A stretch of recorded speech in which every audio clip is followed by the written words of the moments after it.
What's up, Nerds and Geeks? My name is OMGWTF, LOLFTWBRB, and welcome to Suprcoker Sunday. If you are unfamiliar with what Suprcoker Sunday is, well, it is one of the days of the week that I choose to play really any game that I want, such as the ongoing series we've been doing for quite a long time now, the arcade playthroughs of Cartoon Network Punch Time Explosion. This week, we're going to be doing Kevin Levin from the Ben 10 franchise. You see, this is his original color with just a straight-up black shirt with a gray undershirt.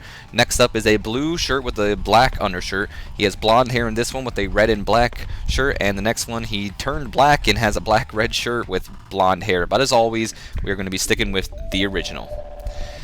In the far distance, Kevin heard the faint voice of a girl and saw her in the midst of a pink energy field. Knowing the dimensional mix-up would bring ruthless enemies and terrible damage, Kevin charged forth to save the girl. "I won't let Gwen get hurt," Kevin boldly proclaimed as he clenched his fist. So Ben's whole storyline is he thinks Gwen Tennyson, his air quotations girlfriend, I believe, is in danger, and he's trying to save her. First up, we're gonna have to team up with one of the Powerpuff Girls in Buttercup, Two-Face, Mojo Jojo.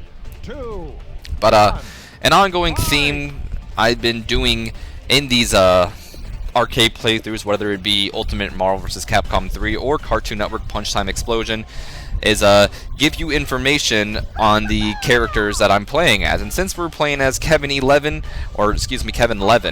I'm going to give you information about this character, at least as much as I could find. So real quick, he was originally voiced by Michael, excuse me if I pronounce his last name wrong, Michael Riazes, in Ben 10, the original one, in Season 1 when he was 11 years old.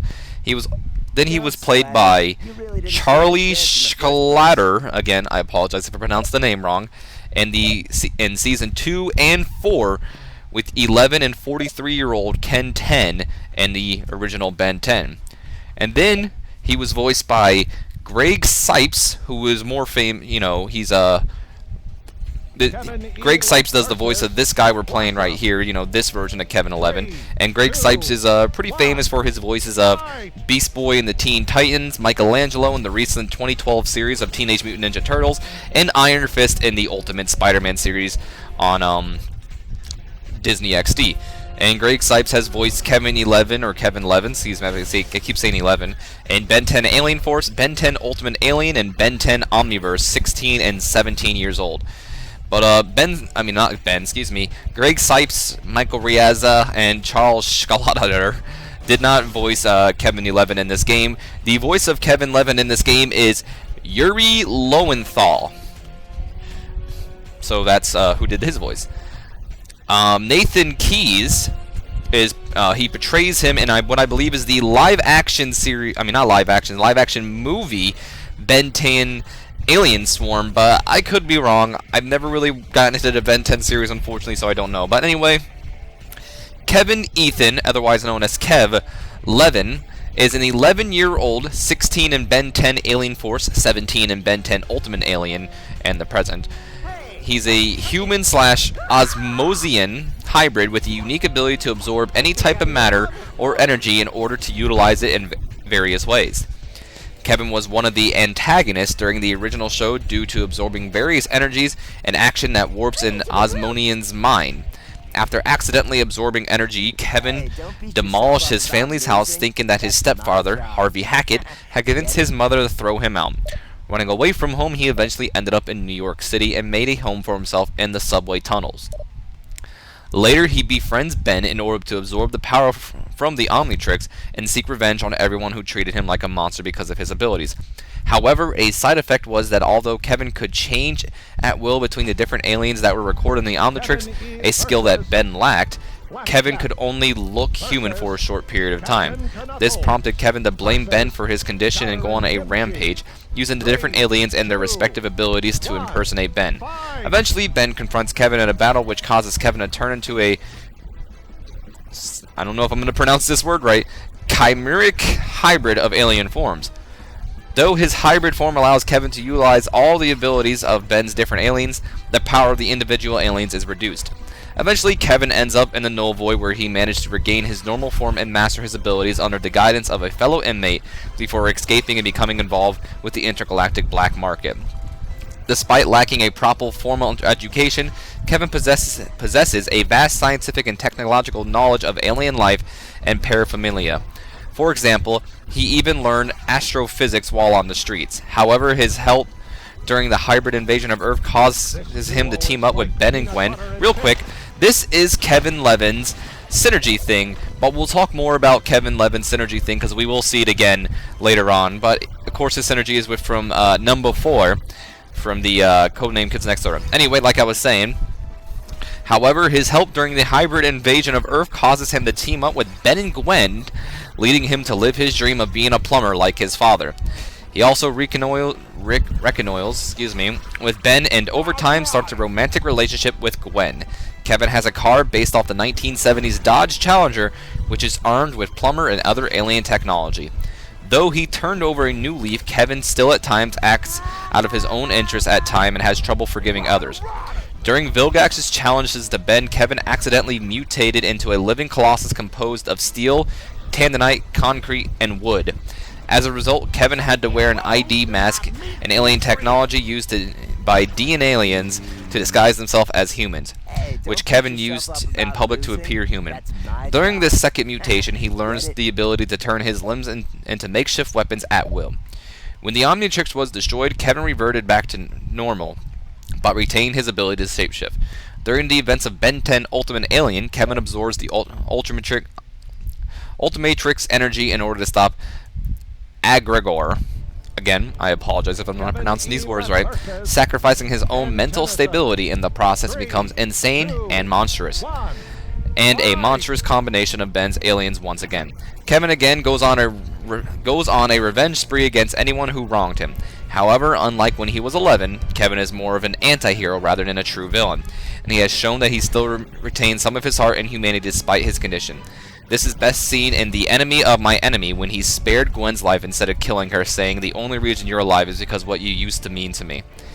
In the 2-part episode Absolute Power, Kevin absorbs the powers of Alan Albright, Manny, Helen, Pierce, and Dr. Victor, and in a last stand in Los Saladand, Ben, as Ultimate Echo Echo, finally defeats Kevin and drains his power, thus reversing his mutation and restoring his sanity.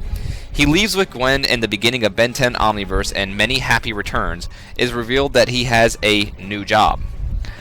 So, that's that's Kevin Levin Hall right there. I like his power a lot, and he's a neat character. I really do dig him. And I do have some more information on him. I'm just waiting for something to happen so I can describe it, which will happen now. This is Kevin Levin's ultimate move, which I believe is what they were talking about, him turning into some big ol' alien creature thing. With the combination of all the aliens. I think we'll see it again later, but if we don't, well, I apologize, but I'm almost positive we see it again later. But that right there is basically what I'll describe it now. From what I saw, he has 2 different attacks, which, yeah, we'll see it again later in a different stage.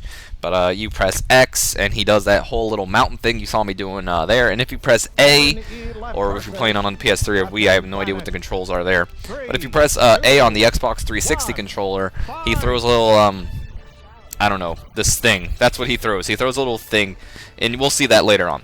Anyway, though, right now we're taking on Captain Planet, but Kevin Levin not only has been in the television series Ben 10, but he's been in majority of the games, such as he's recently in this game, Cartoon Network Punch Time Explosion XL.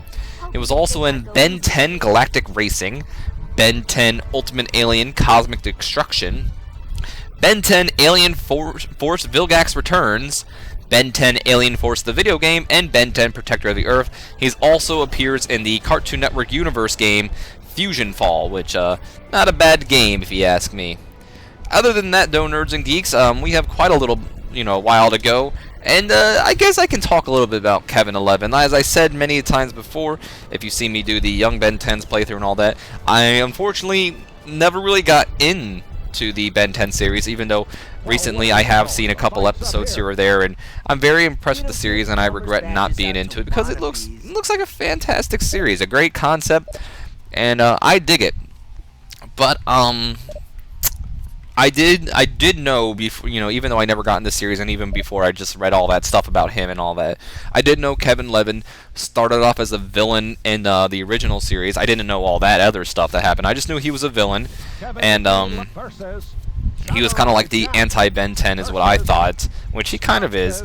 And I did know in Ultimate Alien he became basically his partner, which to me was really cool. We do see that every once in a while with a villain becoming a good guy, such as in the past we've seen the Winter Soldier, which is one of Captain America's villains, become a so-called good guy. And trying to think of some other ones. A Catwoman, kind of.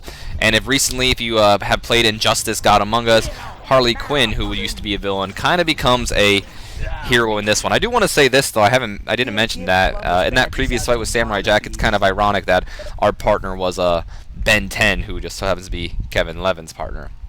But either way though, I dig the whole thing with Kevin Levin, who used to be a bad guy and now turned good guy and is helping Ben. And I really I don't really like it, but I like how they made Gwen and Kevin have a little romantic thing, and that's saying a lot. Like, if you knew me personally, I'm not a whole big fan of the romantic part of comic stuff, because to me it just is I don't really care about them. I mean, I recognize that it's needed, but I don't think every hero needs one, and that's what it seems like nowadays. I think that's why I'm such a big fan of Captain America, because he really doesn't have a love interest, even though, the Captain America movie would like you to believe so. But I do enjoy love interest. Like, my favorite hero, Gambit's love interest, is Rogue, and I stand by thinking that they are the most perfect couple in comic history. Yeah, I mean comic history.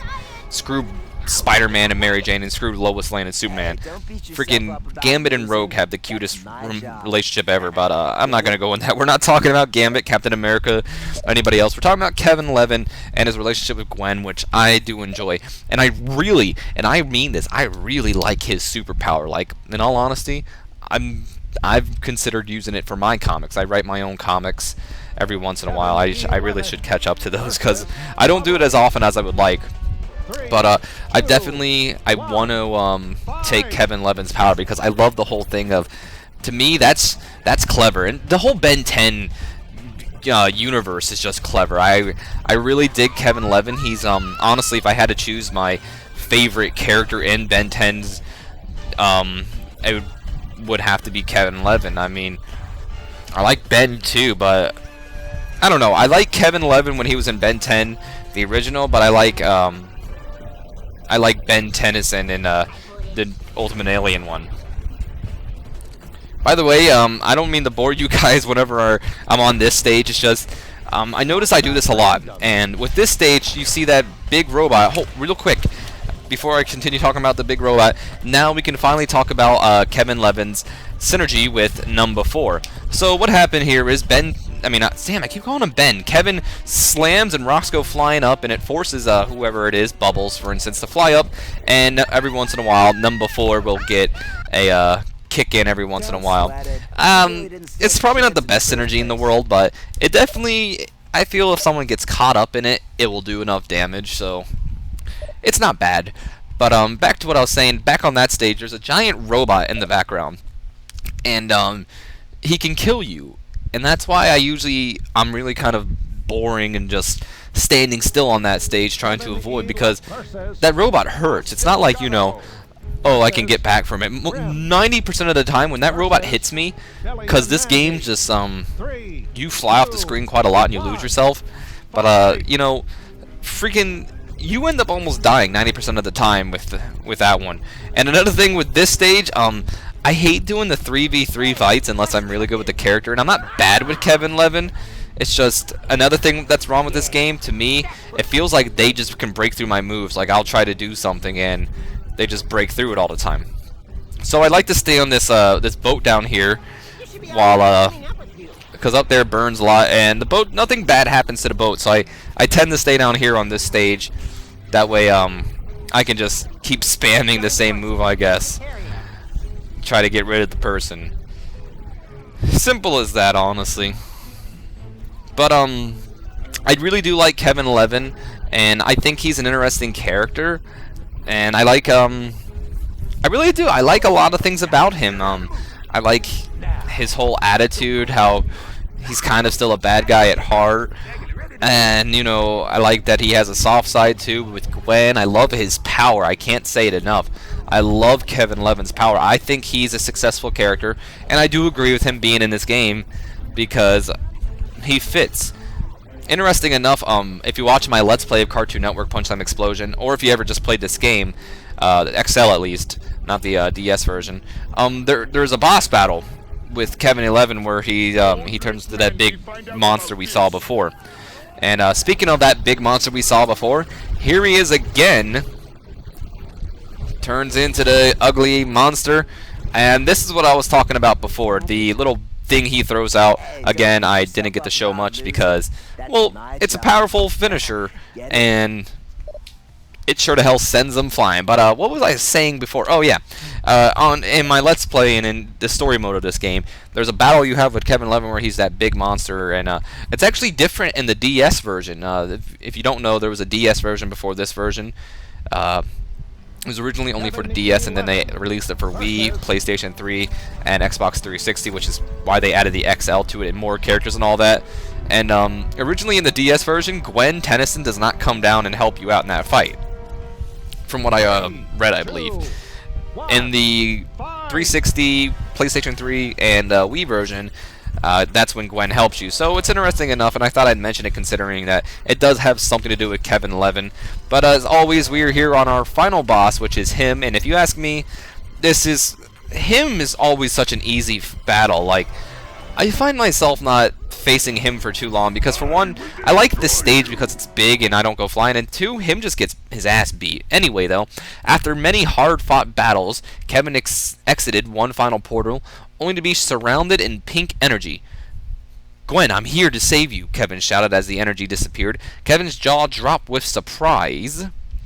"Who's Gwen? My name is Blossom, and I don't need saving, but if you can tell me how to get back to Townsville, I'd be very thankful," the Powerpuff Girl answered. Kevin remained speechless as Blossom shouted, "See you around," and zipped away through the air, leaving behind her trail of trademark pink energy. That, I don't understand why you see Gwen and Ben Tennyson in the background of his little thing, but, you know, whatever. It turned out that, the person he went to save was actually Blossom of the Powerpuff Girls. But, nerds and geeks, this is Kevin Levin's alternate costume, and it's basically, I want to say different metals. I think I see a diamond on his head, you know, just different things all surrounding him, and, pretty cool, I guess. It fits him, I guess. But his standalone special, he does kind of like a Super Saiyan kind of thing, as you see right there. His up special, as you'll see right here, he does a little twirling move. Down special, he just slams his fist down and it looks like diamonds spread across. And his side specials, he turns into like a rock and does the Pokemon move called Rollout. Not really, but still. But as always, nerds and geeks, this is the end of the arcade playthroughs of Cartoon Network Punchtime Explosion. I do hope you have enjoyed, and if you have, do me a favor, leave me a like, a comment, and subscribe, and don't forget to suggest more characters if you would like to see anyone specific. As always, I have been OMG WTF LOL FTWBRB, and I will see you next week when we continue on with our playthrough. So until then, have a great day, nerds and geeks.